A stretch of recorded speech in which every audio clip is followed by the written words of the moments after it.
ಮಾನ್ವಿಯಿಂದ ಕಲ್ಲೂರಿಗೆ ತೆರಳುತ್ತಿದ್ದ car Ramnath camp ಬಳಿ ರಸ್ತೆ ಬದಿಯಲ್ಲಿ ನಿಂತಿದ್ದ ಲಾರಿಗೆ ಡಿಕ್ಕಿ ಹೊಡೆದ ಪರಿಣಾಮ ಭಾರೀ ಅಪಘಾತ ಸಂಭವಿಸಿದೆ. ಕಾರಿನಲ್ಲಿ ಪ್ರಯಾಣಿಸುತ್ತಿದ್ದ ಅಜರ್ ಸಿದ್ದಿಕ್ 25 ವರ್ಷ, ಮುಖೀಂ 26 ವರ್ಷ, ಸಮೀರ್ ಬೇಗ್ 19 ವರ್ಷ ಮತ್ತು ಶಬೀರ್ 27 ವರ್ಷದ ವ್ಯಕ್ತಿಗಳು ಗಾಯಗೊಂಡಿದ್ದು, ಇವರಲ್ಲಿ ಒಬ್ಬರಿಗೆ ಗಂಭೀರ ಗಾಯವಾಗಿದೆ ಎಂದು ತಿಳಿದು ಬಂದಿದೆ.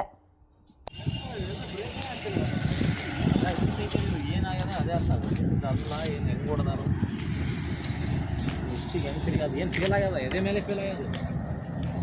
ಹಿಂಗೆ ಸೀದಾ ಹೊಂಟ್ರೆ ಮತ್ತೆ ಅವರು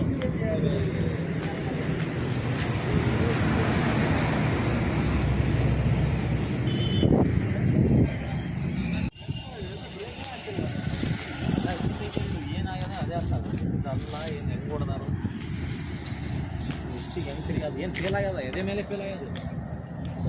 ಹಿಂಗೆ ಸೀದಾ ಹೊಂಟ್ರೆ ಮತ್ತೆ ಅವರು